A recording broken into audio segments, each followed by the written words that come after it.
तीर्थ में भरोसा है और तुम्हारे भीतर वो सत्ता है, भरोसा नहीं है, इसलिए श्रद्धा है, भरोसा नहीं, विश्वास नहीं है। जब तक विश्वास होगा नहीं तब तक प्रभु से मुलाकात नहीं होगा। तो अभी आप लोग श्रद्धा में हो। कहाँ हो? श्रद्धा में। अभी विश्वास में नहीं आया। विश्वास तब तक नहीं आएगा जब तक संतों का शरण नहीं मिलेगा, जब तक संतों का सानिध्य नहीं मिलेगा। और सानिध्य मिलने का मतलब हम स्वीकार नहीं किया कि ये संत हैं, तब तक आपको मिलने वाला नहीं है। इसलिए ऐसे संत सद्गुरु का जब पैगाम, जब समाचार, जब खबर, जब विचार या आज्ञा, आदेश, सब संदेश में ही पाया जाता है। जब हम ऐसे संदेश को सुनेंगे तब जाकर के इस संसार का हमें सुख मिलेगा, नहीं तो दोनों मिलेगा। सुख थोड़ा मिलेगा और दुख ज्यादा मिलेगा, और कोई रोकने वाला नहीं है। यहाँ तो कोई दुख देता ही नहीं है।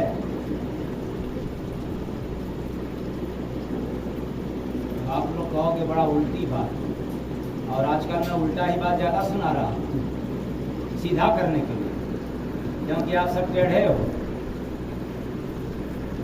तो टेढ़ा सुना करके आप लोग को उल्टा सुना करके क्या करते हैं? सीधा। चैलेंज के साथ कहता हूं कि दुनिया में कोई दुख नहीं देने वाला पैदा हुआ है। अब आप कहोगे वाह, पड़ोसी रोग फेंक दिया, पड़ोसी ग्रह फेंक दिया, पड़ोसी भूत फेंक दिया, और फलाने हमको दुख दे रहे हैं, या कहते हो आप लोग ने। और मैं यहाँ ललकार के क्या कह रहा हूँ, संसार का एक भी माइक लाल कोई पैदा नहीं हुआ है जो आपको दुख दे सके। अगर ये आपके दिमाग में है कि कोई दुख दे रहा है, तो मैं आप लोगों को एक संदेश दे रहा हूं। वो क्या? आपको न चाहने वाले दुख दे रहे हैं, यही ना? न चाहने वाले दुख दे रहे हैं, तो चाहने वाले तो होंगे ना, कुछ तो होंगे। 10, 20, 50 या 1, 2, 4 होंगे कि नहीं?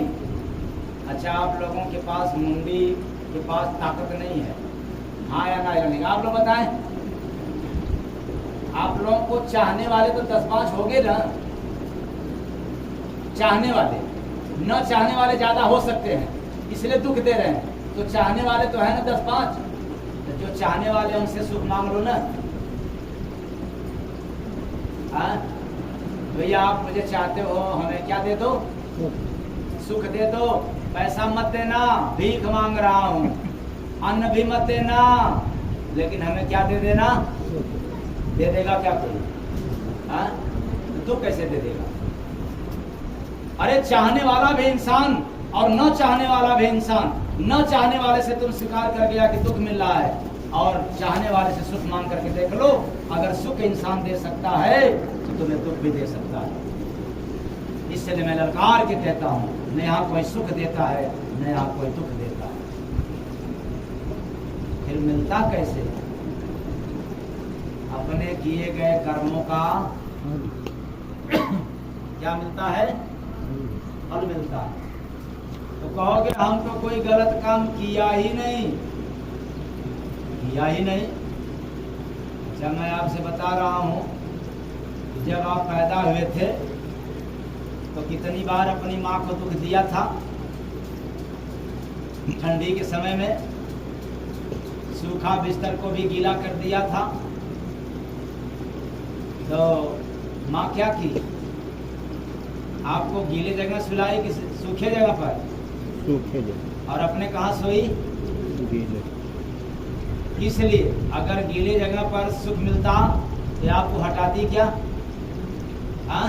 नहीं हटाती। तो वहाँ क्या मिला उसको? आपके जरिए क्या मिला? दुख मिला। सुख क्यों नहीं दे दिया? कहोगे हम तो अबोध थे, बालक थे, नादान थे। चलो, अब तो समझदार हो गया। अब तो तुझे पता चला कि मेरे जन्म के बाद मेरी माँ ने कितनी पीड़ा उठाई है, और शादी के बाद अगर उस पीड़ा का भार तुम कुछ समय उठा लो तो मैं तुम्हें असली लाल समझूं, वरना गद्दार।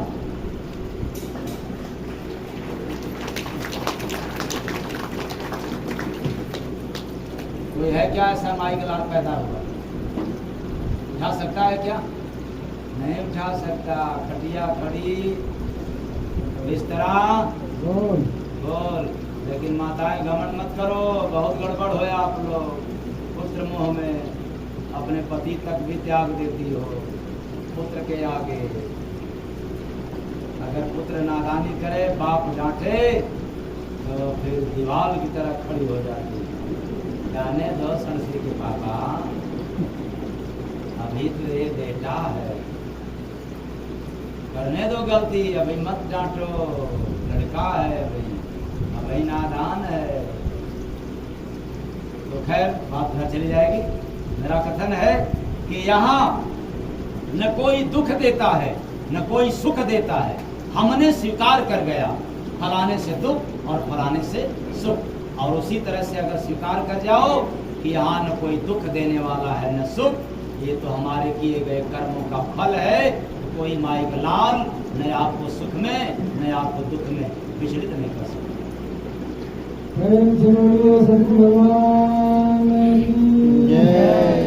ऐसा पैगाम संसार से नहीं मिलेगा, संसार के एक भी ज्ञानी से नहीं मिलेगा। इस तरह का पैगाम जब भी मिलेगा तो कोई संत महापुरुष से ही मिलेगा, पढ़ने लिखने वालों से कदाप नहीं मिलेगा, कितना भी ज्ञान बढ़ जाए।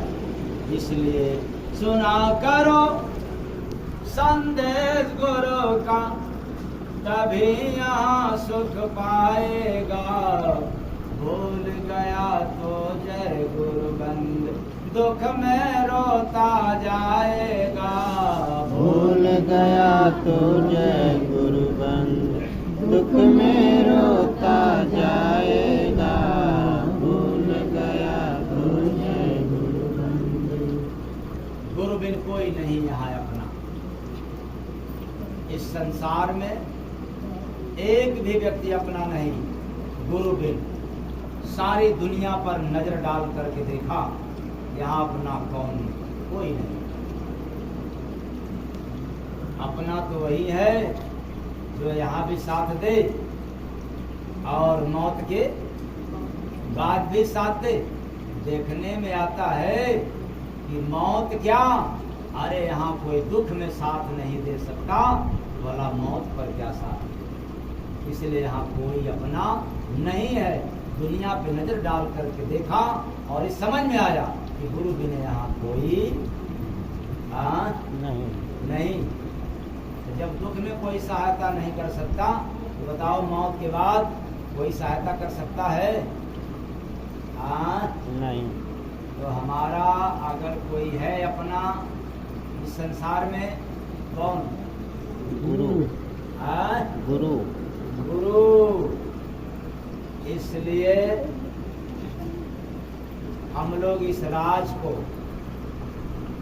आज तक जान नहीं पाया। समझ न होने के कारण तो रुपया कोई अपना मान लिया, बेटा बेटी कोई अपना मान लिया, पति कोई अपना मान लिया, पत्नी कोई अपना मान लिया, और गुरु को अरे वो तो जंगल झाड़ी वाले बेकार के फालतू हैं, चलो कभी कभार दर्शन कर लिया जाए, उनसे प्रसाद ले लिया जाएगा, कुछ आशीर्वाद ले लिया जाएगा और कुछ दुख सुना लिया जाए, बाकी फिर वो अपने खाने पवाने और हम लोग फिर नरक में चले। इतना ही रिश्ता समझ। लेकिन मैं चैलेंज के साथ कहता हूँ, इस संसार में जिसने या जितने लोग गुरु को अपना मान गया, गुरु को अपना बना लिया, वो भगवान का होकर गया। दूसरी बात चैलेंज है, जिसने गुरु को अपना नहीं बनाया वो काल का होकर के गया। ये जगत का नहीं है, आपके ऊपर है संसार को अपना बनाना या संसार में संत सदगुरु को अपना बनाना। तो किसका काम है?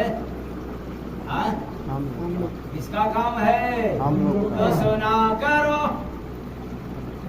संदेश गुरु का, तभी यहाँ सुख पाएगा।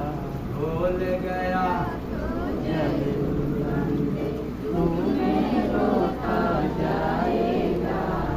भूल गया तो जय गुरु बंदे, दुख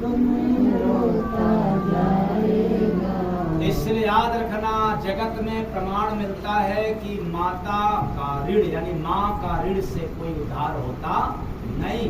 और मैं चैलेंज के साथ एक बात कह रहा हूँ, जो गुरु के शरण में हो गया वो माँ के ऋण से मुक्त हो गया।